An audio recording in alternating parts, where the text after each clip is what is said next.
Hablemos Despacio, un podcast de DRRP Spaces en el que en cada episodio conversamos con expertos sobre el poder de los espacios, para conocer de qué forma influyen en la manera en que pensamos, trabajamos y nos relacionamos.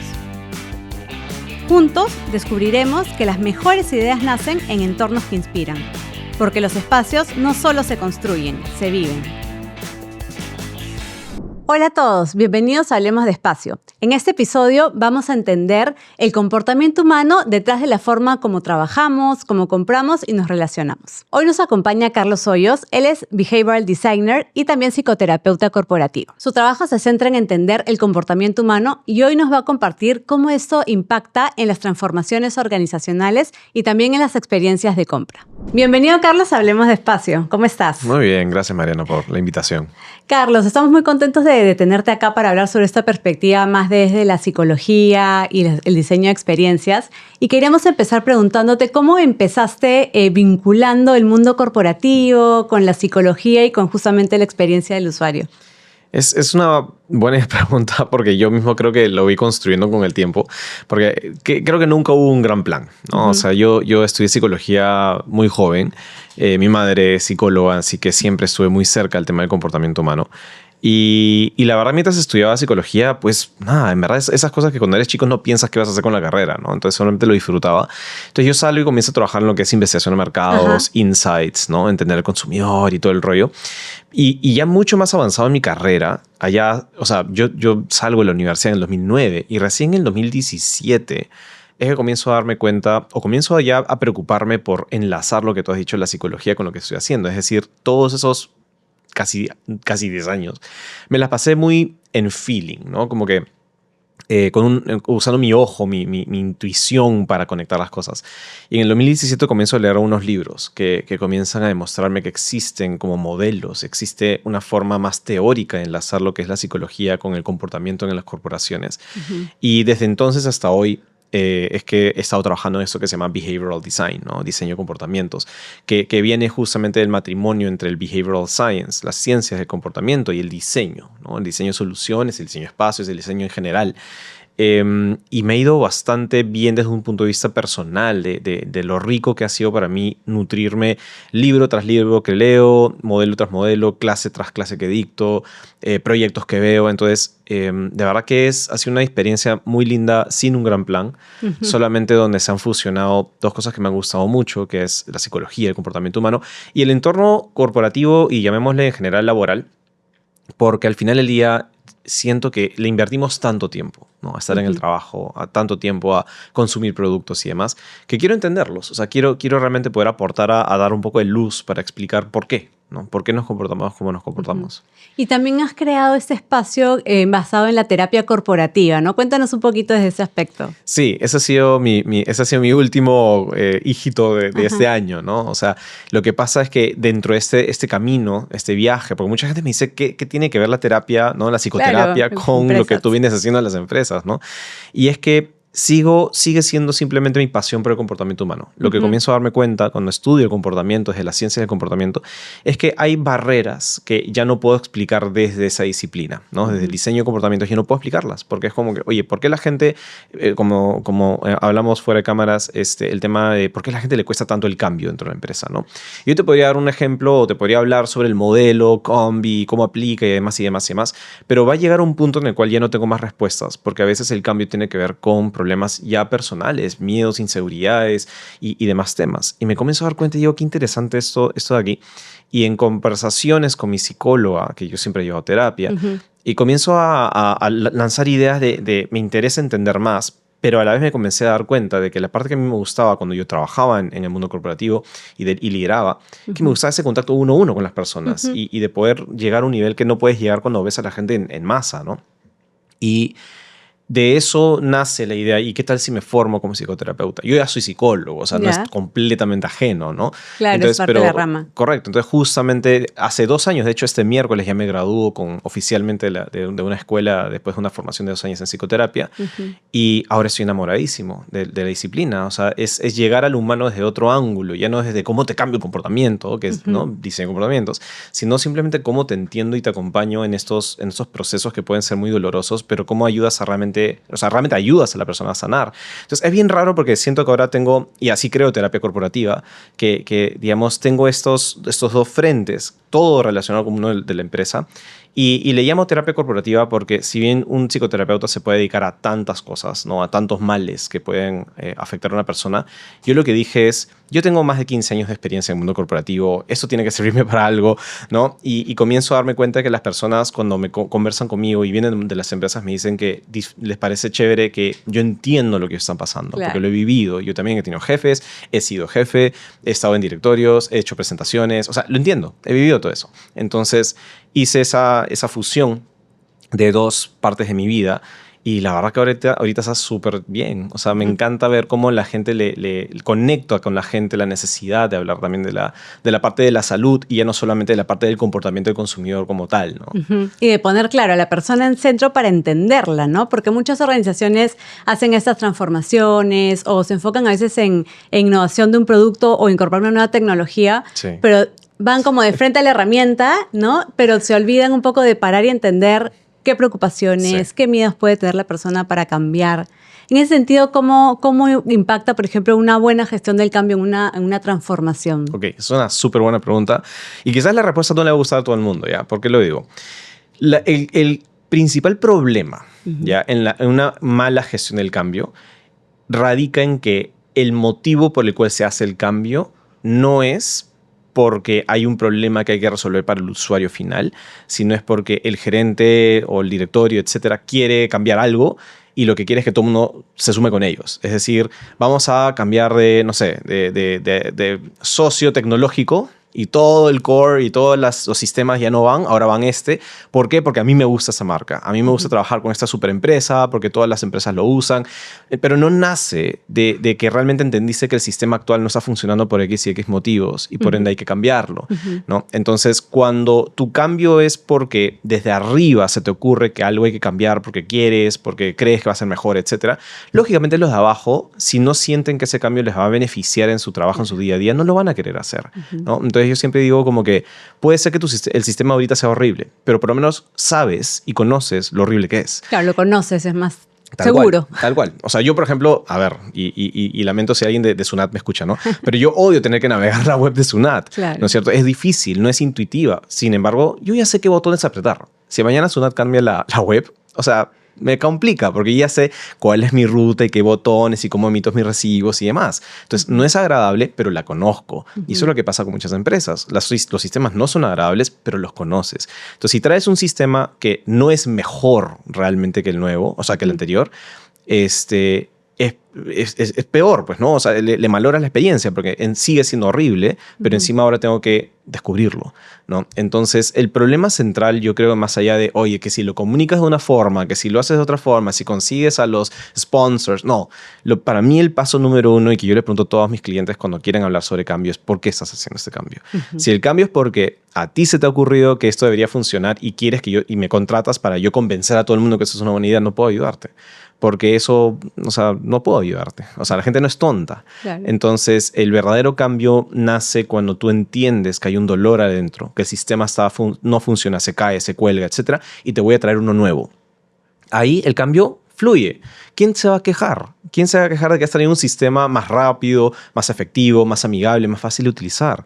Entonces, yo creo que ahí es donde está el tema. O sea, las empresas, o no digo todas las empresas, pero muchos empresarios no están pensando en que el cambio tiene que venir para mejorar realmente el problema de raíz, sino, oye, no sé, te gustó la nueva marca y ahora quieres cambiar todo, ¿no? Y en la parte, por ejemplo, de transformación de oficinas, por ejemplo, ¿no? Que pasan a ser más horizontales, más cercanas. ¿Qué miedos o qué resistencias podrían aparecer de este factor más psicológico, de comportamiento? Un montón. Ajá. Y de hecho lo viví. ¿no? ¿Ya? Lo viví en una empresa en la que trabajé por muchos años y donde pasé ese cambio, ¿no? Ajá. Pasé esa transformación. Y claro, a ver, y ahí es donde quizás de las cosas que te voy contando va a ser una mezcla entre terapia y behavioral design, ¿ya? Y eso es lo que me encanta, como en mi cabeza es un... Va fluyendo. Sí, es una maraña, oye, ¿no? Todo está conectado, pero finalmente es comportamiento humano, ¿no? Pero creo que lo central, nuevamente, creo que aquí lo importante es La gente va a cambiar en la medida que entienda porque esto no solamente le beneficia a la empresa, que es la clásica en la que uno habla, sí, esto es mejor para la empresa, etcétera, etcétera. Pero ¿cómo me beneficia a mí? ¿Ya? Yo como empleado, yo como trabajador. Porque a las empresas les encanta la idea de que los trabajadores deben de comprometerse y ser camisetas y dar el todo por el todo. Y muchos lo hacen, ¿ya? Pero al final del día, la gente también tiene que pensar en sí misma, ¿no es cierto? Entonces, yo puedo entender por qué para ciertas personas este cambio en el que ahora de pronto tú tenías una oficina para ti, tenías tu espacio cerrado, puerta cerrada, podías tener reuniones privadas. Es más, podías estar en tu computadora y nadie te fastidiaba, tenías privacidad, a lo mejor tenías un baño, tenías una secretaria, es decir, tenías muchas cosas como un gerente, por ejemplo, y ahora te dicen no. Ahora tienes una mesa compartida con todo el mundo. Lógicamente ese cambio no es agradable porque hay muchas capas ahí. Primero, digamos, la capa funcional. Como te digo, tengo privacidad, ahora ya no la tengo, ¿no es cierto? Pero vámonos a capas más profundas, que es el tema del estatus, ¿no es cierto? ¿En qué medida también las oficinas tradicionales se convirtieron en símbolos de estatus? Claro. Y de hecho, yo me acuerdo, en alguna época, tuve acceso a un documento de recursos humanos hace muchos años atrás, en el que veía cuánto, digamos, metro cuadrado, digamos, te corresponde por tu jerarquía. puesto. Claro. Ajá, entonces, más jerarquía, más... Tal cual, porque me explicaban, tú eres jefe, entonces te corresponde una mesa con una... Y esos son tus cuadrados. Ya, bacán. Y el baño privado que ya era lo máximo. Lógico, ¿no? Entonces, eres subgerente. ahora tienes 4 sillas, ¿no? O una mesita. Y así, yo recuerdo haber visto los mapas de cómo... Entonces... Obvio, si habíamos convertido el espacio en un símbolo de estatus, ¿no es cierto? Y más aún un símbolo también, no te digo de estatus porque, me encanta que todo el mundo me vea, ¿no? Ok, hay gente que no le importa eso, pero para uno mismo, la oficina se podría convertir en un símbolo de progreso propio, ¿no? Entonces, es como decir que las universidades ya no van a entregar diplomas, ¿no? Los diplomas nos importan porque son símbolos que representan que hemos cumplido un hito y además son símbolos de estatus porque los mostramos en LinkedIn, digo, mira, acá está mi diploma, me tomo mi foto, ¿no? Si en la empresa dice, no, vamos a cuidar el medio ambiente, ya no vamos a imprimir tanto diploma para proteger los árboles, tú dirías, oye, qué buena iniciativa ecoambiental. Pero al final del día, eso también está influyendo en la experiencia del alumno. Lo mismo pasa con los gerentes. Entonces, es fácil decirles, te quedaste sin oficina, ¿no? Claro. Pero al final del día eso es doloroso. Y mucha gente no se pone a pensar en realmente qué significa para ese gerente. Y aquí me voy a la parte, digamos, psicoterapéutica. ¿En qué medida la autovalía o el sentido de valor propio de ese gerente se separa sobre esos símbolos de estatus y no sobre sí mismo, ¿no? Y ahí es donde yo puedo, normalmente entro con mis pacientes a cuestionar por qué la oficina es tan importante. Exacto. Claro. Pero eso también puede pasar para las personas del día a día, ¿no? Entonces tú tenías un cubículo, tú tenías tu espacio, algo tan sencillo como esto. Antes, en la época pre-open space, ¿no? En tu escritorio tú tenías tus adornos, ¿no es cierto? La foto, tus tazas, exacto. Tenías la foto de tus hijos. Claro. O sea, no era mucho espacio, pero era tu espacio. Y tenías tus cositas. Y ahora te dicen, no, la mesa es de todos. El primero que llega se sienta donde quiere. Entonces, hay esas pérdidas. Y dicho sea de paso, los humanos, acá me voy al mundo de la ciencia del comportamiento, los humanos sabemos, ya hemos estudiado mucho un concepto que se llama la aversión a la pérdida, loss aversion, ¿no? Acuñado hace muchos años atrás, en donde se demuestra que la percepción de pérdida de algo que tenemos, el dolor que genera la pérdida, se estima, es un número por poner, pero se estima que es la intensidad es el doble que el placer o el disfrute de ganar algo. Entonces, ganar algo no es tan rico como el dolor que te da de perder. Claro. Entonces, si tú ya tienes tu espacio, tú ya tienes tu foto y demás, y te dicen ya no, llévate todo a tu casa, estás perdiendo algo. Entonces, si tú como gerente o como líder no transmites por qué, pierdo esto, pero ¿qué gano? ¿No?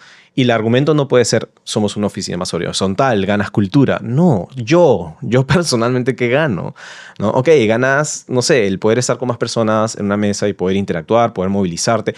No sé, o sea, tienes que pensar en cómo convences a la persona que eso les conviene.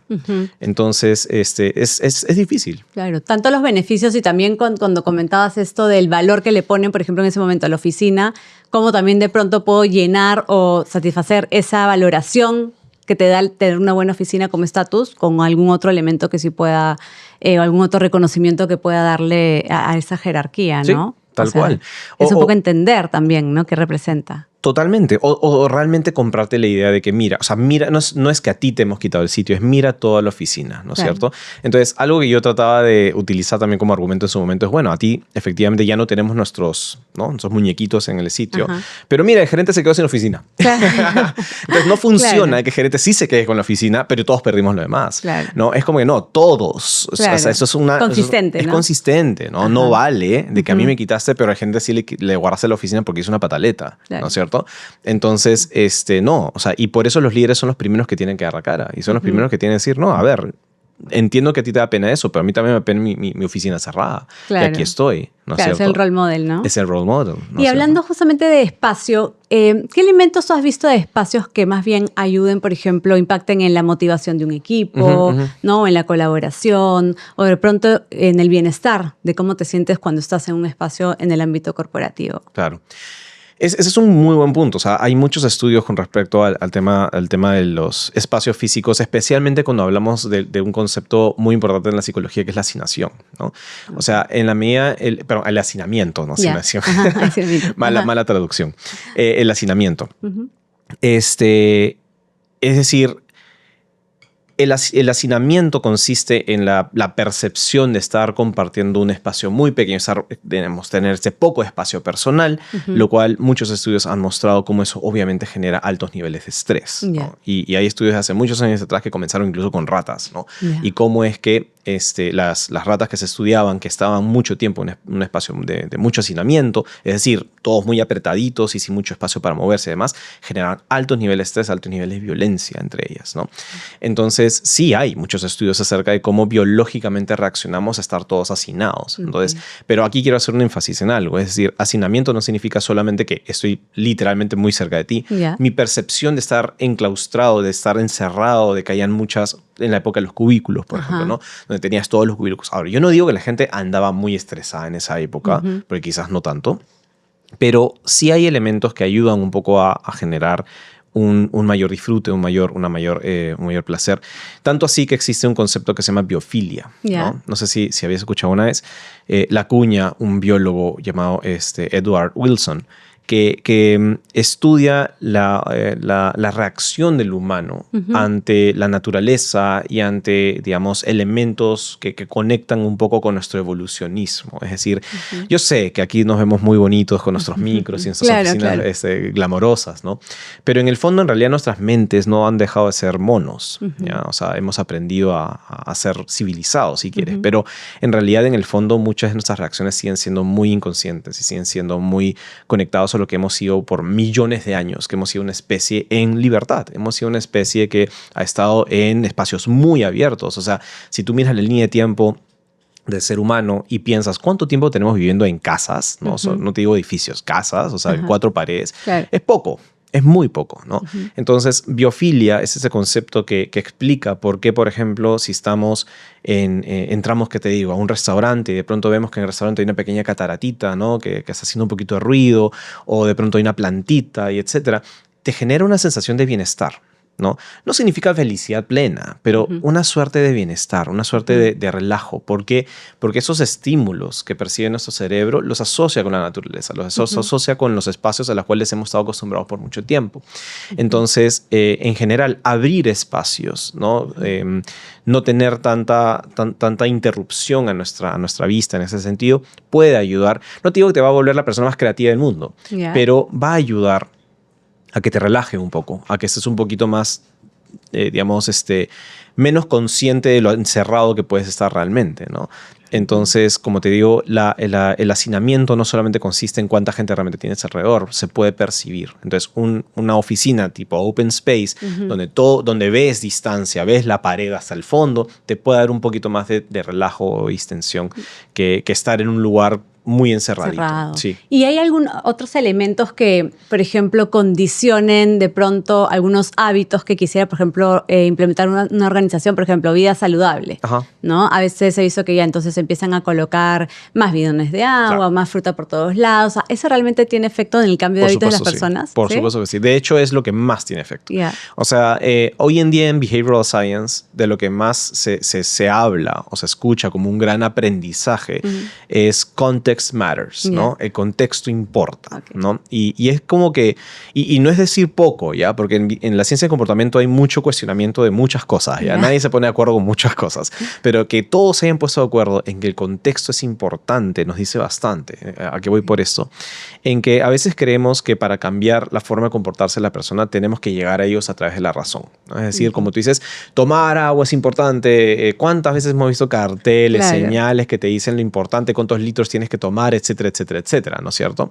Pero lo que muchos experimentos han hecho en la ciencia del comportamiento demuestran que si tú cambias el entorno, si tú, por ejemplo, como tú dices, pones más bidones a la mano, me pones una taza y me dices, oye, tienes que tomarte esa taza, nada más, no te digo cantidad de litros, es esta taza te la tienes que terminar todos los días y aquí está tu bidón al costado. Lógicamente va a ayudar mucho más a que tú hagas el comportamiento. No porque estás más consciente de la importancia de tomar agua, sino porque te puede provocar más. De hecho, nosotros en diseño de comportamientos usamos el concepto de gatilladores, ¿no? Un gatillador es básicamente un estímulo del entorno que, como dice la palabra, gatilla el comportamiento, ¿no? Entonces, ver un bidón y de pronto estás estresado, estás avanzando y ves el bidón y dices, ¿sabes qué? Quiero caminar un poquito y de paso que lleno mi botella de agua. Es un gatillador, es un estímulo que tú lo ves y dices, ok, me voy a parar un ratito. Se vuelve como una excusa, ¿no es cierto?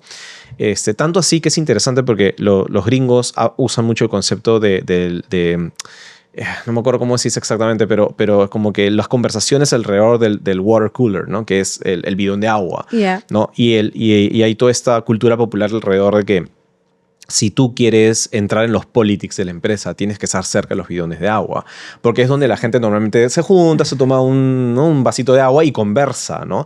Y es donde ocurren los politics de una empresa, ¿no es cierto? Entonces es bien interesante porque cómo el concepto del bidón de agua se vuelve la excusa para solamente interactuar y generar lo que realmente mueve una empresa, que son los politics, ¿no?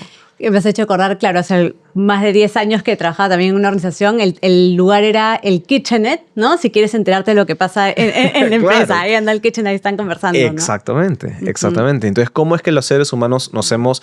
O sea, interesante porque cómo los seres humanos nos hemos movilizado alrededor de esos elementos en una oficina. Como tú dices, puede ser el kitchenette, puede ser una bodega. Oye, vámonos a la bodega a comer algo. Entonces, los espacios nos rodean y nos acompañan y un poco como que ponen el escenario sobre cómo vamos a hacer el comportamiento. ¿Y hay gatilladores que conozcas o que hayas escuchado que más bien inviten a que una persona se sienta más incluida o excluida de un espacio, ya sea organizacional? ¿En qué sentido? O sea, que en apoyo, por ejemplo, a la diversidad, que tú te sientas parte de, ¿no? O sea, en términos de espacio, yo creo que en la medida en la que estoy pensando en algo ya.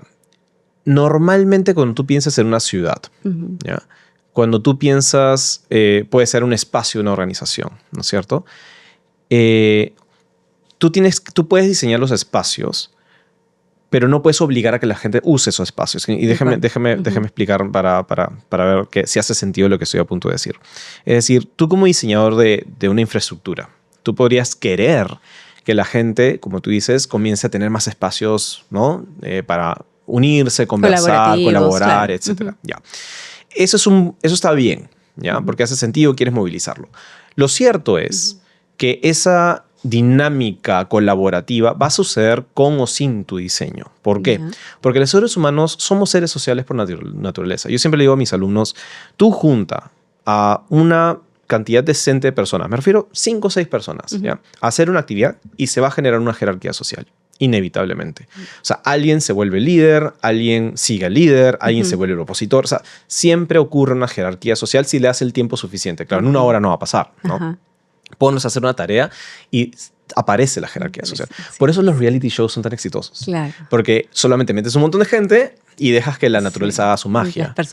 Las personalidades, claro. Empiezan a chocar, Entonces, a lo que quiero llegar es, tú como diseñador de espacios, no es tu función hacer que la gente colabore. O sea, porque la gente lo va a hacer de una forma u otra, y a eso es lo que voy a es siempre la palabra que sucede de manera orgánica, ¿no? Ahora, lo que tú sí puedes hacer es tratar de diseñar el espacio de tal forma en la que vas a facilitar esa colaboración de una forma u otra. Entonces, por ejemplo, hay un concepto que usamos en diseño de comportamiento que se llama saliency, que lo que en el diseño, digamos, de UX y demás, tiene mucho que ver con cómo es que haces que los estímulos resalten del entorno, ¿ya? Entonces, si tú quieres hacer que las personas, por ejemplo, el kitchenette o lo que fuese, ¿no? Tengan estas dinámicas de colaboración, esas dinámicas de encontrarse, de conversar. Yo diseñaría un espacio en donde tengas un hito particular en la oficina que sea saliente, es decir, que llame la atención, que destaque el entorno. ¿Por qué? Porque eso hace que la gente tenga un punto de encuentro fácil de ubicar. Claro. ¿No es cierto? Te digo un ejemplo para que veas que esto es desde hace años atrás, cuando yo era muy joven, muy chiquillo, y me iba al Jockey Plaza, cuando no era lo que es ahora el Jockey Plaza, ¿no? Es una bestia de centro comercial, era más pequeño. El punto de encuentro siempre era la entrada del cine. Claro. Es como que, oye, en esa época no habían smartphones, no habían ni siquiera teléfonos celulares en mis manos, o sea, ni siquiera, nadie tenía teléfono. Entonces, ¿cuál era el plan? Ok, fueras al cine o no, punto de encuentro, 7 en la puerta del cine. ¿Por qué? Porque es saliente, es fácil de ubicar, es fácil de encontrar. Entonces, los espacios salientes, los parques, las estatuas, ciertos elementos artísticos que destacan y que llaman la atención, hace que la gente se congregue en esos espacios, ¿no? Qué interesante. Y justo yéndonos al mundo del retail que decías, de los centros comerciales, ¿qué gatilladores hay que, por ejemplo, hagan que el consumidor, que las personas compren más o que los atraigan de alguna manera? ¿Qué es lo que tú has visto en ese ámbito? Hay una mezcla de todo. O sea, en primer lugar siempre es el tema del posicionamiento del producto, ¿no? Eso lógico. A ver, ponte a pensar, a mí me encanta porque ahora que he mencionado retail, ¿no? Hasta hace no mucho, las colas para pagar en un Saga, en un Ripley, eran literalmente cajeros donde ibas, ponías y se acabó. No sé si has visto últimamente la moda que hay en el diseño, ¿no? Han replicado un poco la moda que se estaba haciendo en los supermercados. Bien. Es decir, ahora te arman tu laberinto, ¿no? Claro. Todo bajo la excusa de que voy a crear una cola, pero no engañan a nadie, Vas ¿no? comprando de poquitos. Exactamente. ¿Y qué te ponen en ese laberinto? No te ponen prendas grandes, costosas. Te ponen medias, te ponen ganchos de pelo, te ponen cositas muy sencillas. Es el equivalente a cuando en el supermercado, en las cajeros se ponían los chocolatitos, ¿no es cierto? O las gaseosas específicamente. Entonces, no es porque, quiero ayudarte a que compres chocolates. Es porque saben que es mucho más fácil que tú compres un antojito pequeño, de bajo precio, que no hace que tengas que tomar una decisión o que tengas que pensar en la decisión. En ciencia de comportamiento se habla sobre el sistema 1 y sistema 2 de pensamiento. Básicamente lo que dice es, hay como dos formas de procesar la información, según Daniel Kahneman, que lo plantea. El sistema 1 es un sistema automático. Es un sistema en el que ni siquiera piensas, o sea, ocurre, ¿no? Tomas una decisión y avanzaste y ya está. ¿Por qué? Porque es un sistema que nos alivia la energía que nos tomamos para hacer las decisiones. El sistema 2 es un sistema mucho más consciente, donde se activan todos nuestras alertas y decimos, ok, vamos a tomar una decisión importante. Voy a comprar un departamento. ¿Cuál departamento compro? Ok, analizo, pienso, etcétera, etcétera.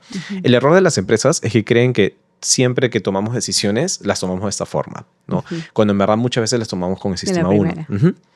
Y muchas veces, por ejemplo, yo he trabajado por muchos años en seguros y lo que me he matado por tratar de enseñarle el dulce de seguros es que la gente cuando contrata un seguro no contrata pensando, ok, ¿cuál es la mejor póliza, no? La de aquí o la de aquí, voy a contrastar, voy a evaluar y voy a tomar la mejor decisión. No.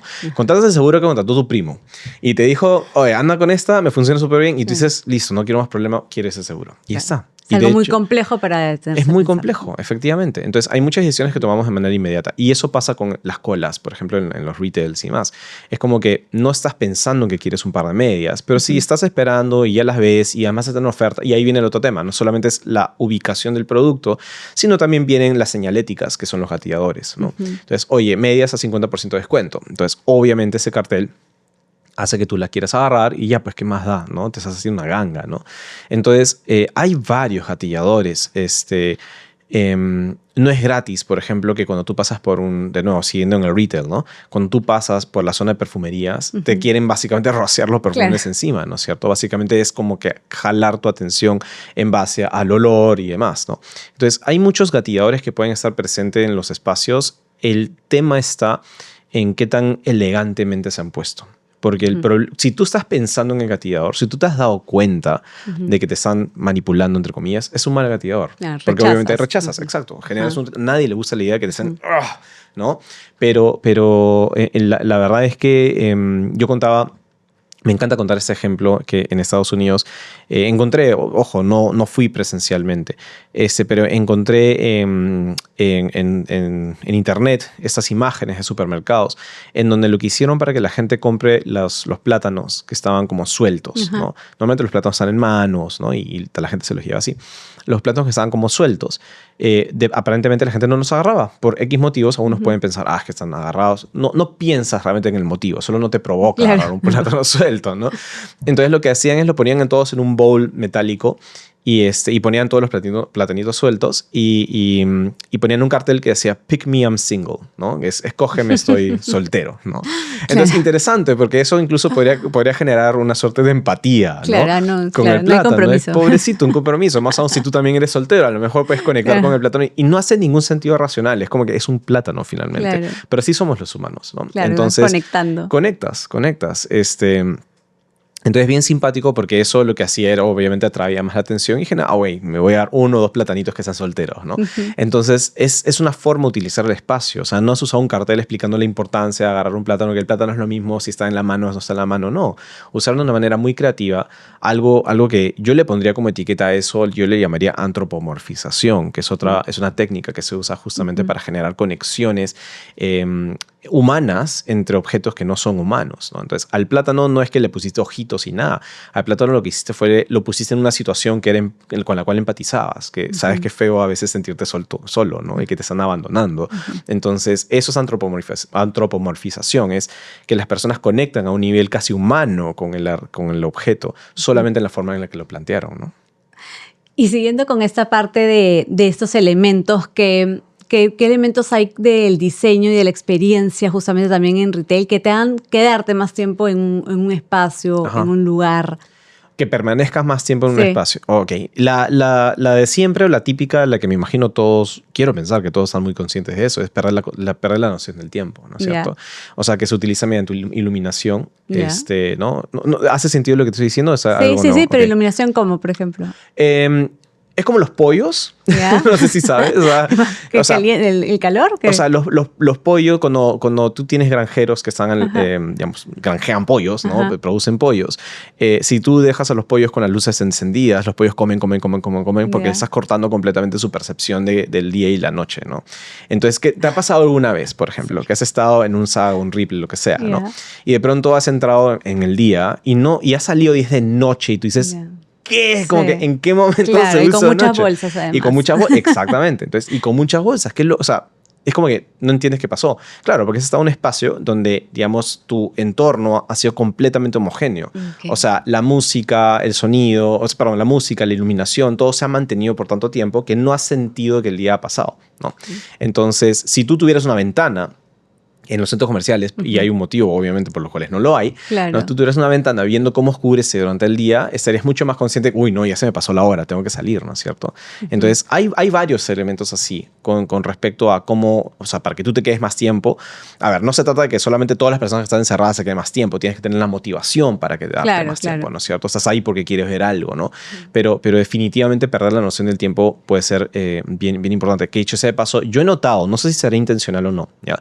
Pero yo he notado que algunas apps de redes sociales, ahora cuando las abres, no sé si te das cuenta, pero yo uso Android y como también con el iPhone tienes la hora arriba, ¿no? O sea, hay una barrita arriba donde sale tu hora. Haz el ejercicio, quizás me equivoco, pero a mí me ha pasado últimamente cuando abro Facebook, Instagram o TikTok, que la app ya no me permite visualizarla, es decir, abarca todo el teléfono. Antes yo recuerdo que podía ver la hora. Entonces, ¿por qué eso es importante? Porque mientras estoy scrollando en TikTok, puedo darme cuenta de qué hora es y digo, se me pasó la hora, ¿no? Pero si te tapan ese elemento, te puedes quedar scrollando a saber Dios cuánto tiempo, porque pierdes completamente la noción del tiempo, ¿no? Entonces, esos elementos para mí son no los apoyo, ¿no? Porque finalmente creo que es una forma de manipulación que no me encanta, pero son efectivas, ¿no? Claro, le llaman las piscinas infinitas, cuando entras en una red social y no pasa, no termina, ¿no? Y te quedas ahí horas. Exacto. ¿No? Carlos, vamos a hacer un pequeño juego de preguntas y respuestas. Te voy haciendo unas preguntas y la idea es que me contestes con lo primero que venga a tu mente. Perfecto. La primera es, si te obligaran a dedicar un año entero a aprender algo completamente nuevo sin importar tu carrera, ¿qué elegirías?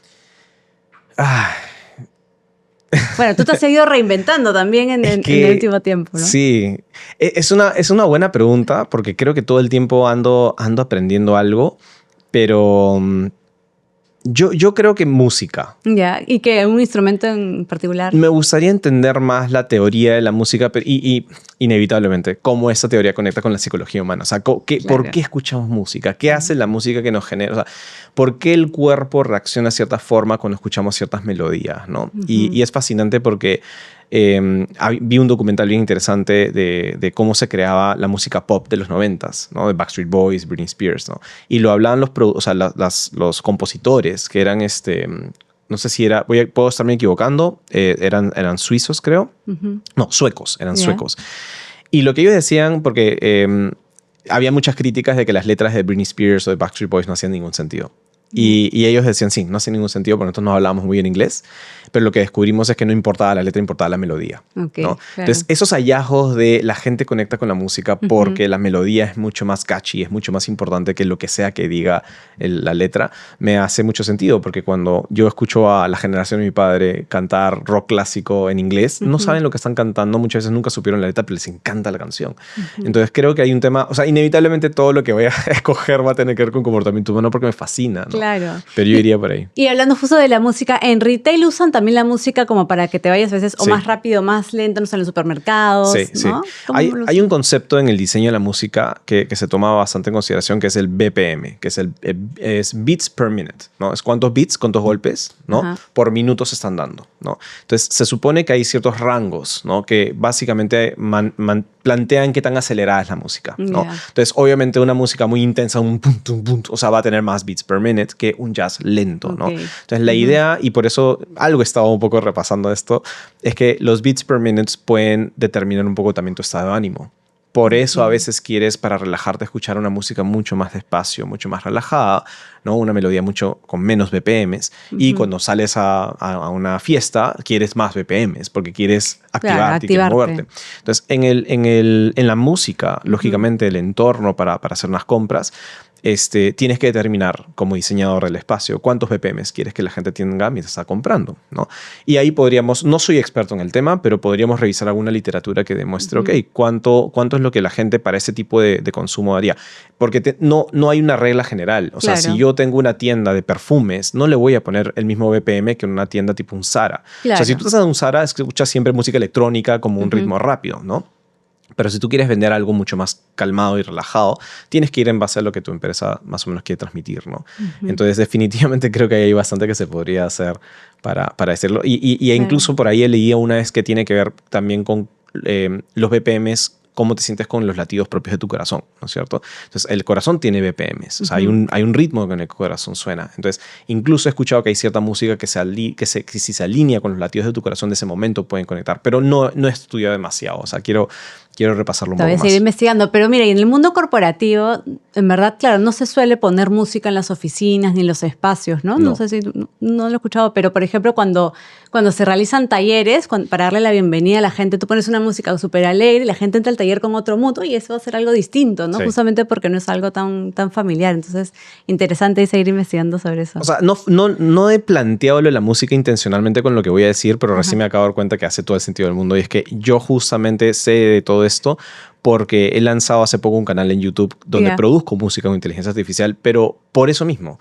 porque yo hago talleres y dije, y me cuesta encontrar música, entonces comencé a producir mi propia música y me comencé a dar cuenta que, por ejemplo, si tú quieres recibir a la gente, yo tengo ciertos playlists donde utilizo cientos BPMs, ¿no? O sea, pienso mucho en el BPM como mi elemento para ver cómo quiero que tu mood sea, pero una vez que hay que trabajar en grupo, ese mismo BPM muy tranquilo, muy relajado, no, o sea, no, al revés, yo le subo. Le subas, para que se mueva, un poco, dinámico. Entonces tengo un playlist más funk, ¿no? En donde el funk tiene un BPM mucho más acelerado y luego para ya despedirnos le pongo un BPM diferente. Entonces como que yo no escojo música por género, escojo música por BPMs, porque para mí los BPMs marcan el estado de ánimo en el que voy a estar con la gente porque estoy diseñando su emoción, ¿no? ¿Qué emoción quiero que sientas en ese momento? Y mi métrica para eso es el BPM y sobre eso defino la música que quiero escoger. ¿No? Buenísimo, todo un mundo por descubrir. Tal cual. La segunda pregunta. ¿Cuál ha sido la mejor metida de pata que te dejó una gran lección? ¿Algún error así que hayas aprendido? Sí. O sea, definitivamente, a ver, metidas de pata hay de todas. Creo que hay esas metidas de pata que uno dice, no, pero al final todos aprendemos de nuestros errores, entonces no me arrepiento de haber cometido ese error. Ese sí es un error que me gustaría no haber cometido. Claro, duele igual. Sí, porque creo que es esas cosas que sí se te quedan y dices como que, pucha, debe haberlo hecho diferente. Y es que alguna vez, digamos, mi equipo hizo un estudio, una investigación que muy, muy bien hecha, muy simpática, y que a mí me tocó presentar en público. Y en ese momento yo creo que no estoy seguro por qué, creo que me ganó mi narcisismo. Y decidí cambiar algunas conclusiones del estudio. Porque de pronto, no sé, se me ocurrió, me inspiré, me hizo sentido lo que estaba a punto de decir.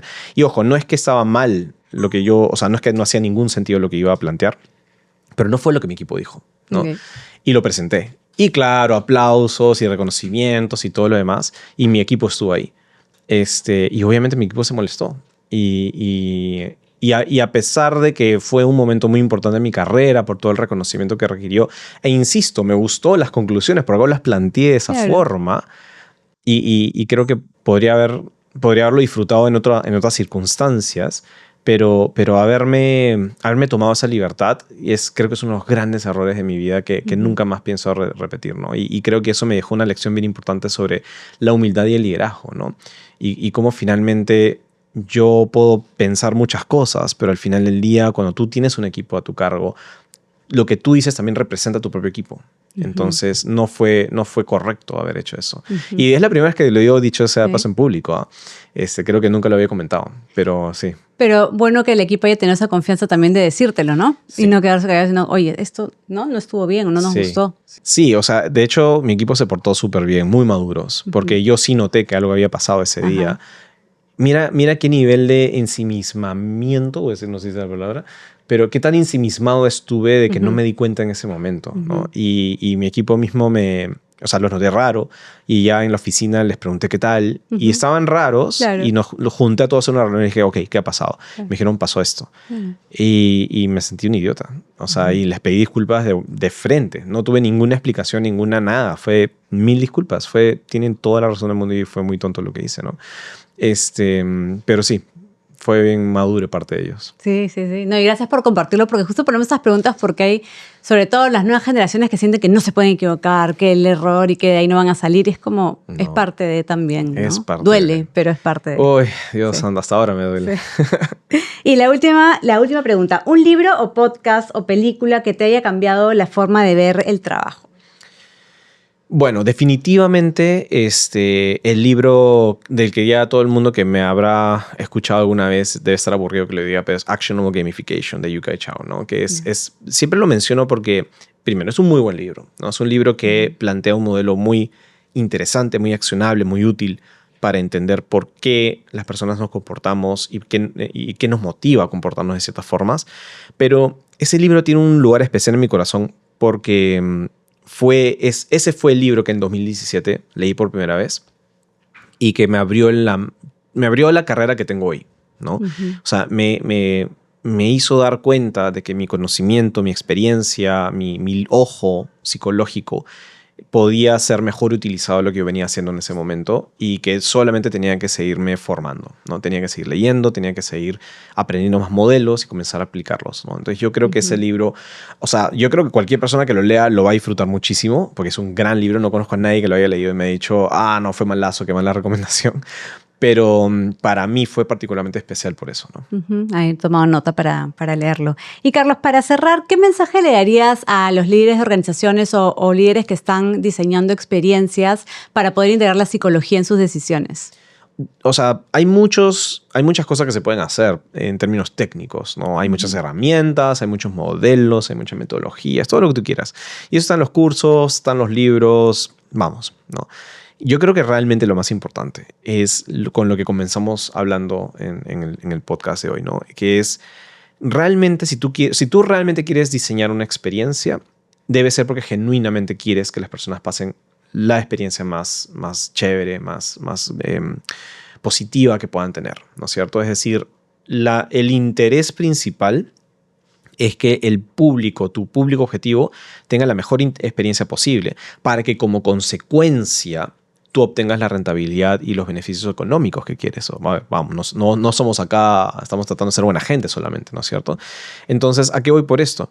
Yo diseño experiencias para mis alumnos, por ejemplo, ¿no? Y genuinamente me interesa que aprendan y genuinamente me interesa que le encuentren valor a la experiencia, no solamente por la información que les transmito, sino cómo les transmito la información. Cómo es su experiencia como alumno, qué plataformas uso, qué metodología uso, cómo los engancho. Tengo todo un diseño detrás de la experiencia de mis alumnos. Pero no lo hago pensando en quiero ganar dinero. Lo hago pensando en que quiero que tengan la mejor experiencia. Porque sé que si tienen la mejor experiencia van a hablar muy bien de mis cursos y van a recomendarlos. Y eso me ayuda a ganar dinero. Entonces, yo sé que esto es, no sé si cliché o es difícil de a veces digerir en el mundo empresarial. Pero si tú estás haciendo tus estrategias pensando en el dinero de corto plazo, pensando en cuánto plata voy a generar este año, estás perdido, porque la experiencia del cliente siempre va a ser un costo para ti. Si tú haces las cosas pensando en cuál es la mejor experiencia que mis colaboradores van a tener, que mis clientes van a tener, como consecuencia, la gente que está contenta con tus productos y tus experiencias te van a recomendar, porque quieren que sus amigos también tengan buenas experiencias, ¿no? Entonces, mi recomendación siempre es esa, es ser genuino con el interés de tu usuario. Si tú haces un cambio en tu empresa porque a ti te parece que es una buena idea, tú vas a ahorrar un montón de plata haciendo ese cambio, pero vas a afectar negativamente al resto, no puedes esperar que la gente se suma al cambio, pues. No hay forma, no va a pasar, no son tontos. Y no lo van a hacer porque les pagues un sueldo, ¿no? Porque tu competencia también puede pagarles un sueldo. Entonces, si tú haces cambios en tu empresa, tú tomas decisiones que van a afectar a la gente, toma conciencia de cómo les va a afectar y sobre eso diseñas el cambio. Si vas a tener que hacer ese cambio porque sí y va a afectar negativamente a la gente, pues compénsalo. O sea, asegúrate que la gente tenga una compensación por el problema que le vas a dar. No digo pagarles más plata, ¿no? Pero tiene que haber una motivación por el cual voy a hacer ese cambio, me voy a sumar a tu cambio, ¿no? No solamente decir, lo haces porque sí. Entonces, es ese interés genuino que si no lo tienes, estás frito. Siempre vas a ser un ejecutivo cortoplacista, ¿no? Bueno, con esa recomendación importante, ¿no? De poner las personas al centro y con lo que empezamos, como dices, que es la importancia de escuchar y entender a las personas, cerramos ese capítulo. Así que muchas gracias, Carlos, por esta conversación tan interesante y honesta, además. Y a ustedes, si les ha gustado este capítulo, compártanlo y nos vemos pronto en Hablemos Despacio. Gracias por acompañarnos en este episodio de Hablemos Despacio. Si te gustó, no olvides suscribirte para no perderte de nada. Y coméntanos qué otros temas te gustarían escuchar y comparte el podcast con tus amigos. Nos vemos muy pronto. ¡Chao!